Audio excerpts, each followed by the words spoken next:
Oi, pessoal, tudo bem? Ralph Peter com vocês novamente, com muito prazer, diga-se de passagem, o meu, naturalmente, o de vocês eu não sei.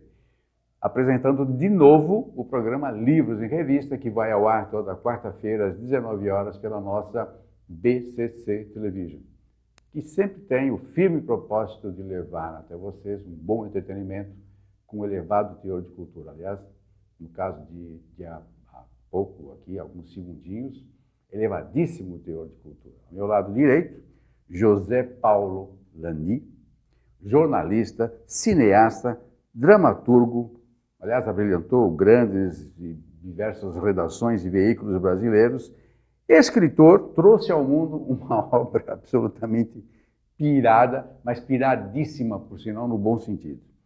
A obra chama-se Deus me disse que não existe, um romance cênico. Coleção Bastidor, pela editora Chiado. Meu caro, honradíssimo de receber você aqui, muito obrigado pelo teu esforço. Vocês não fazem ideia o que esse cara tem de atividade durante o dia, vai pela noite adentro, mas fez a gentileza de nos honrar aqui com a presença. Muito obrigado mesmo. Isso não é protocolar, não. É de falta de coração. Muito obrigado. Obrigado, Ralph. Eu tive o prazer de assistir ao seu programa. Gostei muito, me identifiquei com a sua maneira de apresentar, né? Sempre com muita informalidade, simpatia, deixando o convidado à vontade. E é exatamente o que você está fazendo comigo agora. Eu já estou à vontade aqui e a honra é toda minha. Não é nenhum esforço eu estar aqui. Eu vim aqui com ritmo, assim, vindo e ficando feliz aqui. Eu fico mais feliz ainda. Escuta, eu falei para eles que você tem uma atividade frenética e eu fiquei impressionado mesmo. Como que você consegue conciliar todas essas atividades que são, apesar de serem midiáticas, né, mas são díspares, né? Sim. Em diversos locais, diga-se de passagem. Como é que você administra isso tudo? Eu costumo dizer o seguinte, que apesar de a gente falar de teatro, de cinema, de jornalismo, de literatura, a gente está falando de se expressar, né? De diferentes formas de expressão de um pensamento. Então, o meu pensamento eu posso expressar de modo teatral ou cinematograficamente, ou num romance, ou de modo teatral, né, na dramaturgia. Eu nem sei se eu falei teatral no início, mas enfim, no jornalismo, né? Então, são várias formas de expressar um pensamento. Quando a gente procura conhecer essas formas de expressar o pensamento e se familiariza com elas, estuda, se dedica a ponto de a coisa poder fluir na hora de se expressar, é o que a gente tem de facilidade para a gente fazer várias coisas ao mesmo tempo. Então eu posso ter uma ideia que eu posso expressar no teatro, como eu posso expressar no cinema, ou então essa mesma ideia pode virar um artigo de um jornal. Então, nesse sentido, isso me ajuda muito, né, ter essa facilidade para me expressar em meios, né, em formas, em veículos diferentes. E aí, claro, eu acho que mais do que... As pessoas me perguntam isso, né, se eu durmo à noite, né? Da meia-noite às 4, o que você faz? Pois é, mas não é necessário, não, porque quando a gente consegue também administrar o próprio tempo e pensar mais numa persistência, numa corrida de fundo do que em 100 metros rasos, a coisa acaba se concretizando no fim. O que eu quero dizer? Que em vez de escrever 14 horas por dia para terminar daqui a 3, eu prefiro escrever meia hora que seja, quase todos os dias. Dali a um mês, daqui a 2, daqui a 3, eu vou ter o trabalho concluído. Então, dizem que o Saramago fazia isso, né? O Saramago escrevia, se eu não me engano, umas 2, 3 páginas por dia. Ao fim de determinado tempo, que não era tanto, alguns meses, ele tinha um romance. Sim, mas o Saramago era só escritor. Só, com todas as aspas, naturalmente. Mas eu estou falando da... Assobia, chupacana, bate o escanteio, vai na área cabecear, escuta aqui. Isso me lembra de que o jornalista é o famoso especialista em generalidades, né?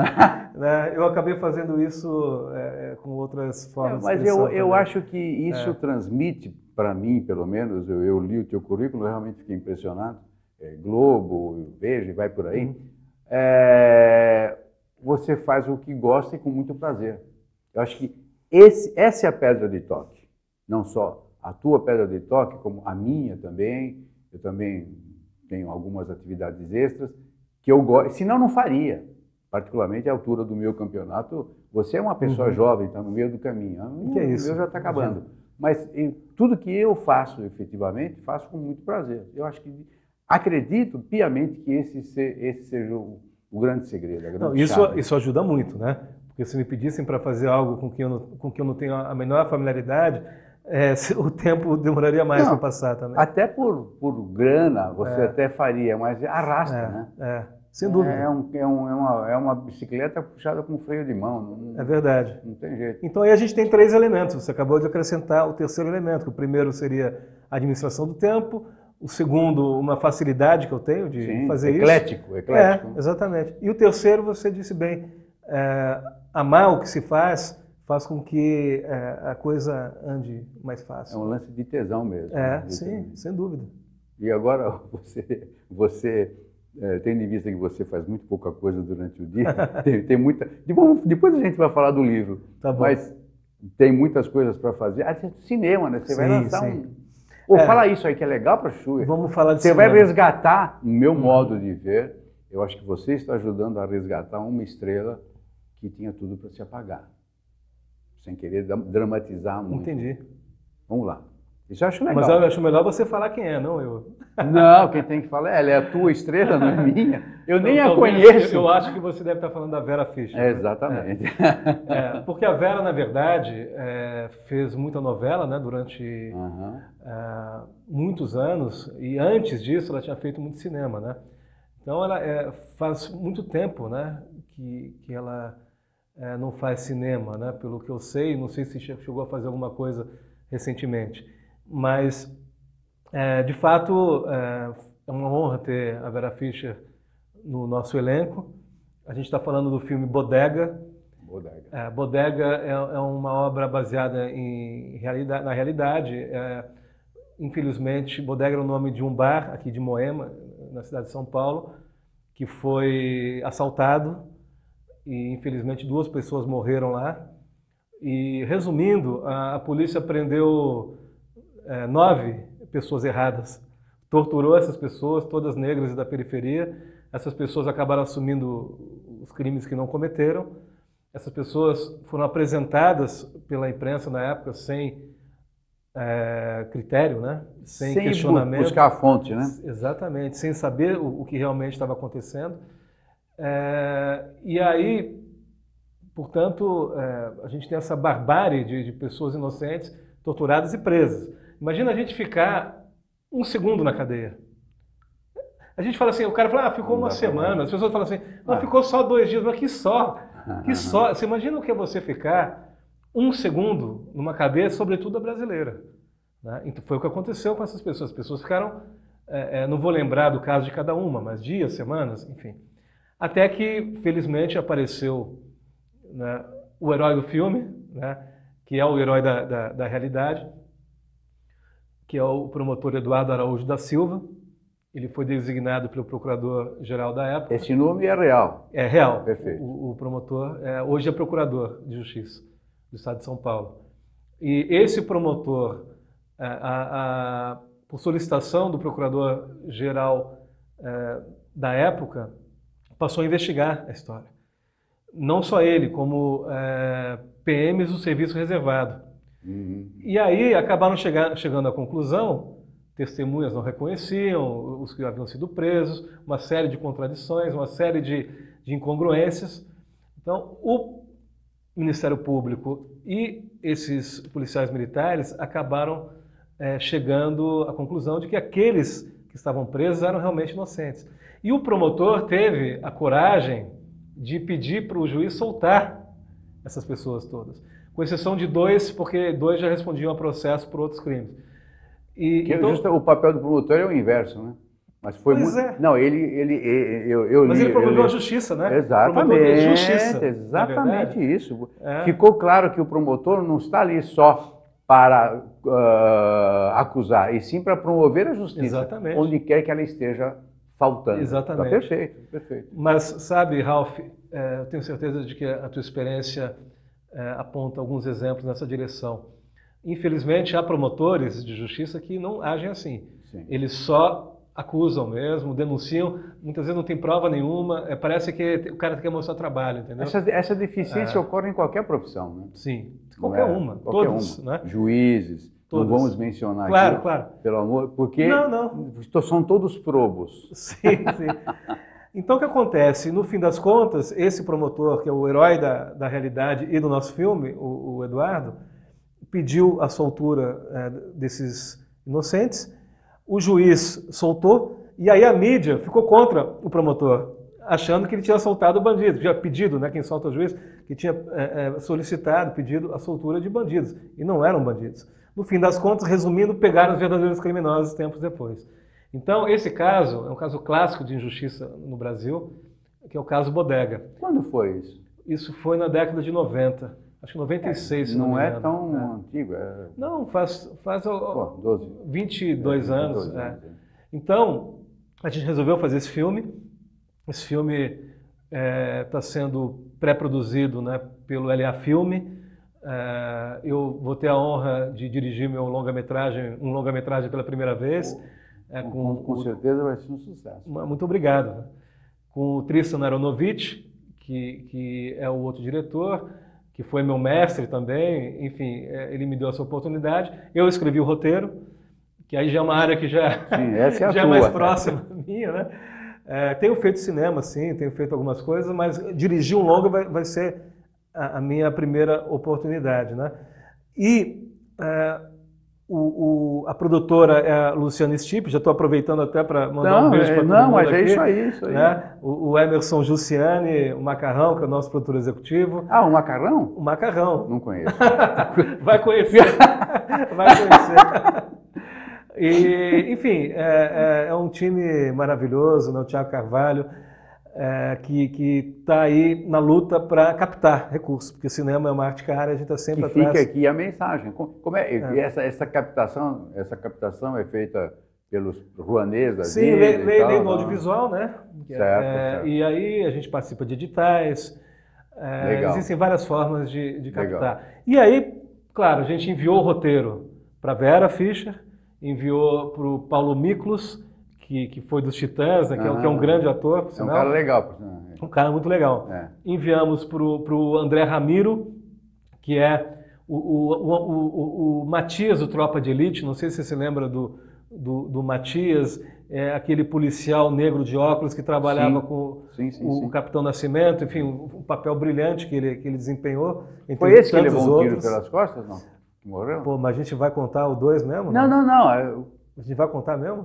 Não vamos mas contar. Até essa altura, mas foi, não foi? Mas foi, né? Foi, né? Se você não assistiu, desculpa. Foi ele, né? Foi. Que se indispôs contra os caras lá e virou e tomou. No 2. É isso aí. É que essa altura, eu acho que a pessoa já deveria ter assistido, claro, né? Se não viu, vale ver, porque é imperdível. Também, sim, né? É muito bom. E você sabe que eu não... Pode falar qual personagem que ela vai fazer ou não? É melhor não falar? Pode falar sim. Eu fico imaginando a Vera Fischer de delegado. Todo mundo vai querer ser bandido, né? Eu quero ser preso pela doutora Vera.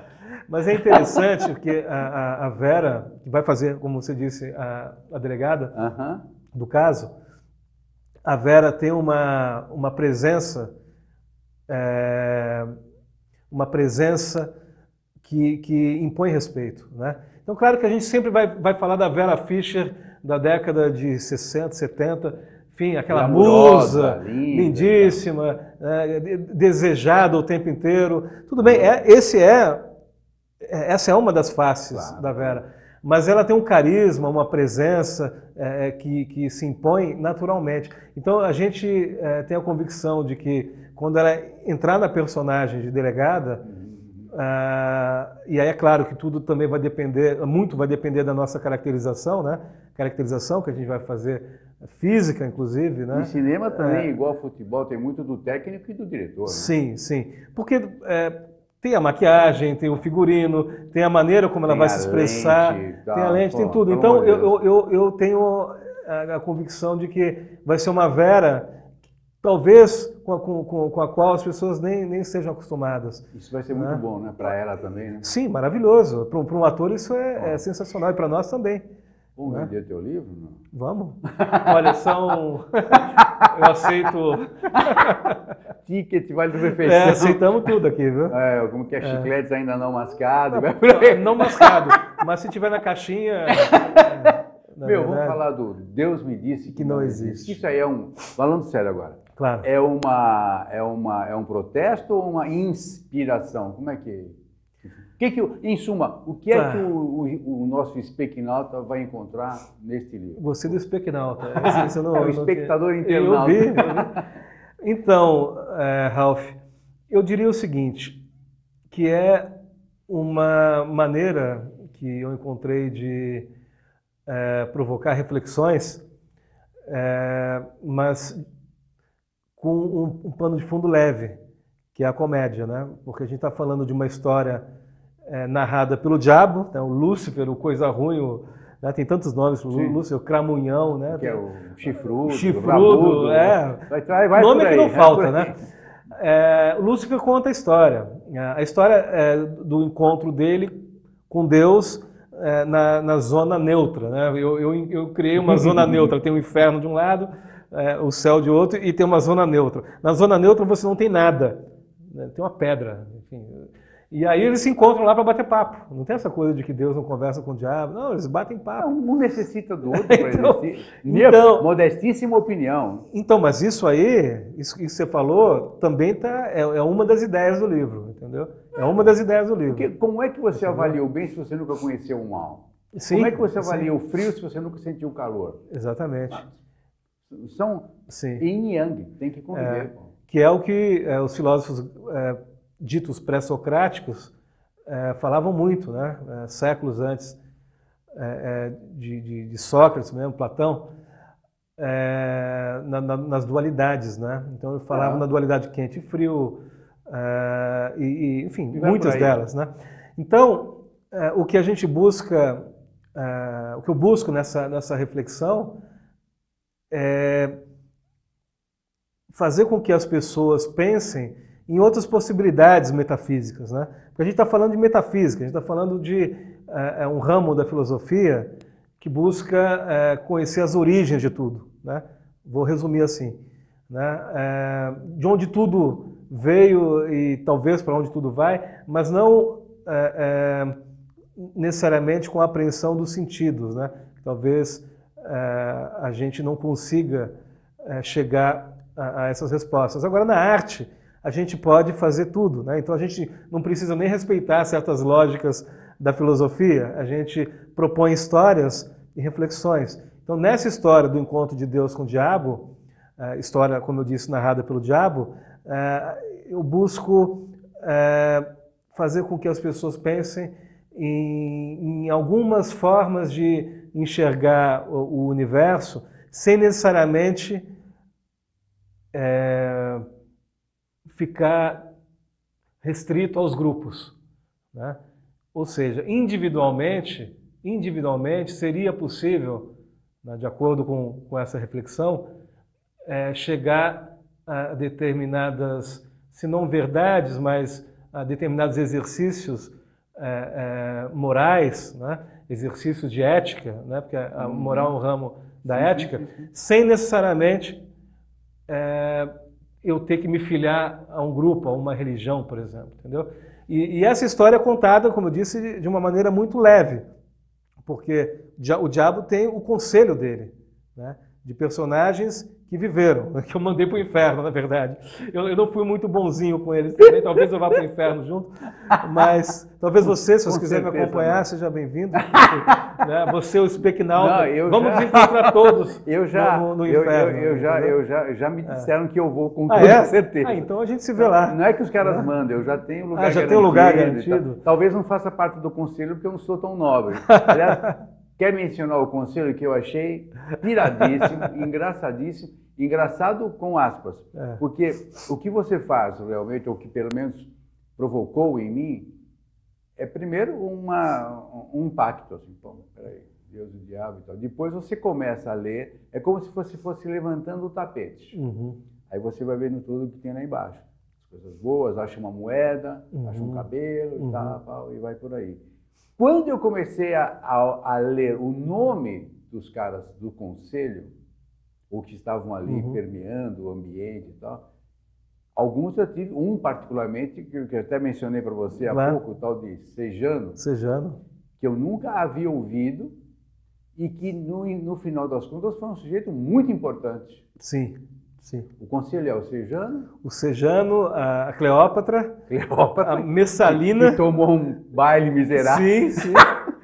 A Messalina, que foi, na dita realidade, foi mulher do imperador Cláudio, né? E nem o Cláudio aguentou as loucuras dela, né? Mandou matar, dizem, né? Mandou executá-la, porque ela envergonhava o imperador. Ela era muito dada, vamos dizer assim. Muito social. Muito, né? fazia amizade fácil, né? Exato. A Messalina. Então, era uma pessoa muito aberta. Né? Muito, exatamente. Então estão lá a Messalina, Cleópatra, o Sejano, o Gengis Khan, né? Que não foi um cara também tão bonzinho assim, não. Né? O Tamerlão, que se eu não me engano, descendente do... Esse é uma figura absolutamente estranha, né? Estranho. Até porque ele foi sofrendo defecções no final. E hoje você... Sim. Tamerlão é até anão, né? Sim, no Torquemada, né? Vai por aí. O Torquemada, que é outro que está lá, né? E, bom, talvez eu esteja me fugindo algumas, eu acho que são esses aí, viu? Eu acho que são esses. E aí, claro, o diabo é um governante. Ele é um governante, então ele precisa governar bem o inferno e precisa dos conselheiros. Com mãos de ferro. Mão de ferro. E aí o que acontece? É claro que como governante, a gente está falando de comédia, né? Ele também não fica muito satisfeito com as atividades, né? Com as ações do conselho dele.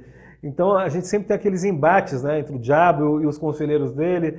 O diabo manda uma coisa, o conselheiro faz outra, o diabo fica enlouquecido, né? E o diabo sempre preocupado com o reino de Deus, né, com o céu, com a concorrência.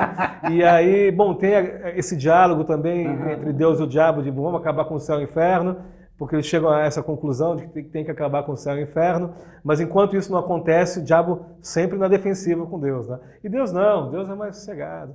Deus é tranquilo. Literalmente é senhor de si, né? Senhor de si, exatamente.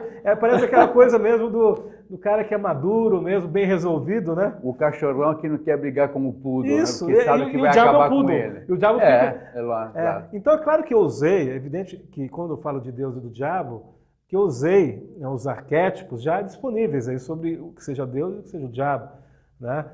Mas aí mais para o final, eu não posso entregar o fim da história, mas é preciso deixar claro o seguinte, que, claro, o que permeou mesmo essa história foi o Deus cristão, o diabo cristão, o céu dos cristãos e o inferno dos cristãos.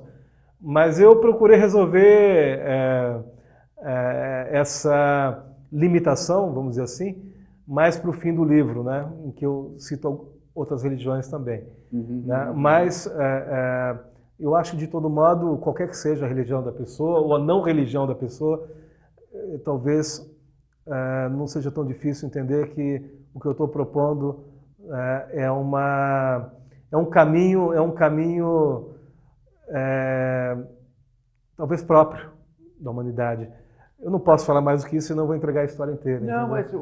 mas o que eu vejo, o que eu vi é que você procurou criar um método, um sistema, mostrar para as pessoas um sistema de autoevolução. Ou seja, vamos, independentemente do viés religioso, Sim. que, aliás, de passagem, o programa não tem nenhum que seja, nem de cor, nem de credo, nem de nada. Aliás, me perdoe, eu não tenho nada contra a religião, muito pelo contrário. Eu tenho muitas coisas contra. Religião. Não religiosidade. Sim, eu entendo. Mas eu acho até, Ralf, eu até entendo onde você quer chegar em relação às ressalvas, às religiões, mas a gente vê também outras coisas, né? Que são positivas e que são decorrentes da religião. O próprio Maquiavel falava isso, que era a religião, apesar de ele mesmo ter críticas contra ela, a religião também ajuda a organizar o que, de outro modo, poderia ser um caos. Total. Então há esse aspecto também. Havia um filósofo grego, eu não me lembro agora se era, não era Ptolomeu. Ou tinha um cara. Quem era o peripatético? O Aristóteles. Não, tinha um outro. O Aristóteles é do peripatético. Teve um outro cara lá que ele dizia o seguinte: pô, Se, acreditando que existe uma força superior, a gente já comete tantos desatinos, imagine se nós não acreditássemos nisso. E acho que esse é o papel da religião, colocar um freio no teu ímpeto, freio na sociedade e tal, que infelizmente não está conseguindo, até porque todo mundo já percebeu, as pessoas andam percebendo que, desafortunadamente, tanto quanto as outras atividades humanas, a religião é uma das que são perfeitamente manipuláveis. Sim. E eu acho que é o que você, talvez não tenha tido esse intuito tão forte, mas faz com que as pessoas, os leitores, entendam que nada como ter um caminho próprio. Independentemente do que acredite, por exemplo, eu não acredito em religião alguma, não sou sectário, mas respeito todos. Sim. A minha religião sou eu mesmo, eu tenho religiosidade, eu acredito que haja alguém, tanto quanto pelo visto, você também. Agora me fala uma coisa. Claro. Por que você, o diabo, mandou o Sejano, ou seja, lambeu o chão? Me explica. Por que aconteceu isso? Ele só faz isso com ele, pelo visto. O diabo tem as suas idiosincrasias, né? Tem as suas preferências. Né? Então, com ele prefere, vamos dizer assim, bulir de um jeito. Com outro, humilhar, né? Com outro de outro jeito. Então, ele não tem exatamente um método, não. Olha, com esse eu sou assim, apesar de o Torquemada, né, ser aquele que, por ter incinerado hereges, se tornou um anão chamuscado, né?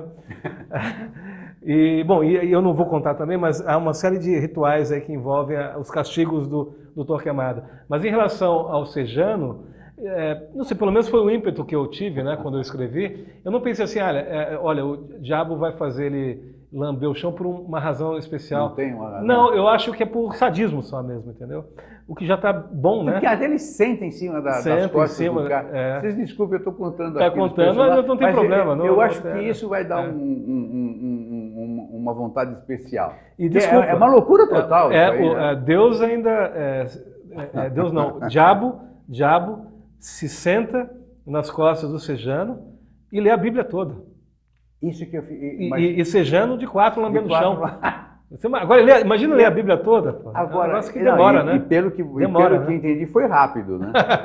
Pelo que entendi, foi rápido. Agora, é interessante. E por qual motivo você colocou o diabo lendo a Bíblia? Já que você mencionou. Eu não ia mencionar nessa isso. Nessa cena especificamente, foi por mero sadismo mesmo, entendeu? Mero sadismo. Será que você não está extrapolando você mesmo, não? Cuidado, hein, meu? Não. Os caras não acham, pô, esse cara acho é assim, ele pensa isso, hein? Não. Mas se ele fosse o diabo, ele faria...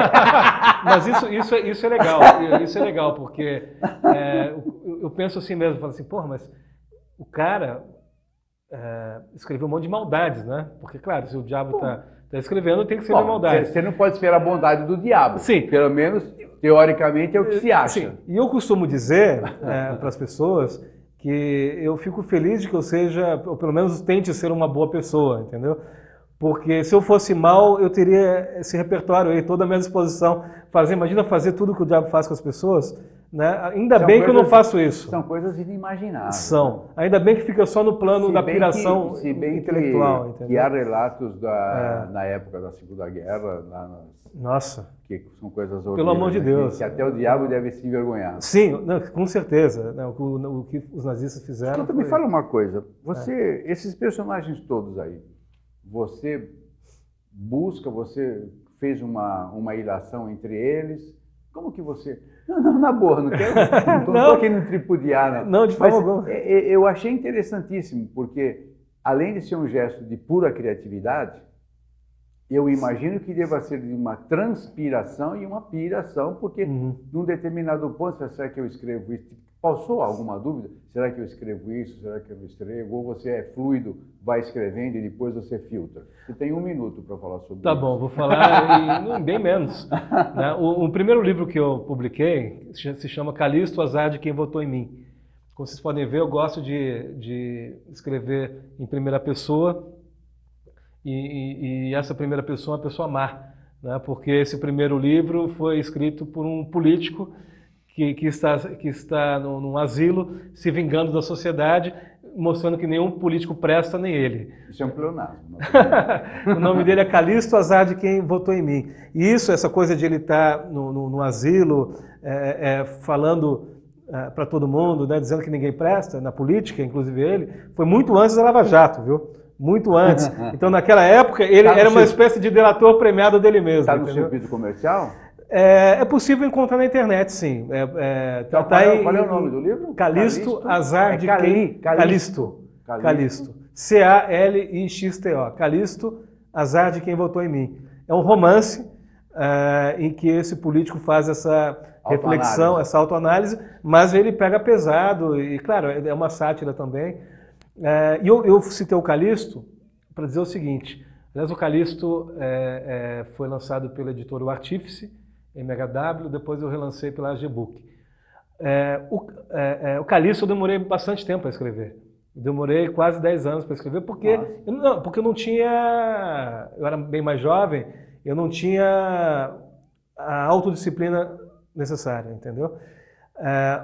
Deus me disse que não existe, aí que eu vou chegar em relação à sua pergunta. Eu escrevi muito rápido, em alguns meses. Foi muito rápido, fluiu. Mas então os personagens você já conhecia? Não, os personagens eu conhecia, mas eu pesquisei um pouco mais também, claro, para não escrever besteira também. Para embasar toda a obra. Para embasar, sim. Agora, é importante dizer que, apesar de eles terem feito, enfim, terem vivido e feito o que fizeram, para o bem ou para o mal, enfim, viveram, na história, eu não respeito absolutamente tudo, porque é uma obra de ficção, né? Então, aquilo que eles fazem no inferno é ficção, porque, afinal, na obra, eu considero o céu e o inferno, pelo menos aí, nesse contexto, como ficção também. Sabe Deus se Lúcifer é tão mal assim como você é? Exatamente. De repente, eu sou pior que Lúcifer.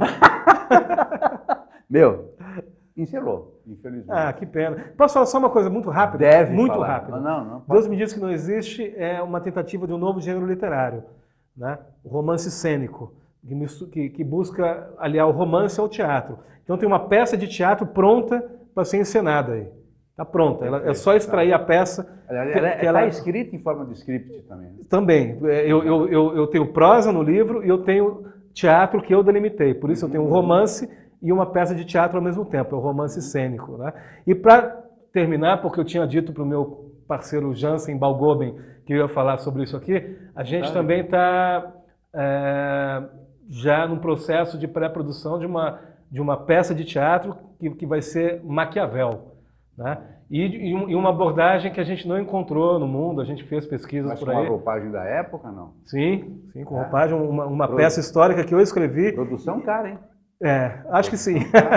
E o Jansen Balgoben, que é um diretor muito prestigiado, que já fez Shakespeare, enfim, Nelson Rodrigues, é um cara com dezenas de peças, ele é que vai me dar a honra de dirigir esse espetáculo.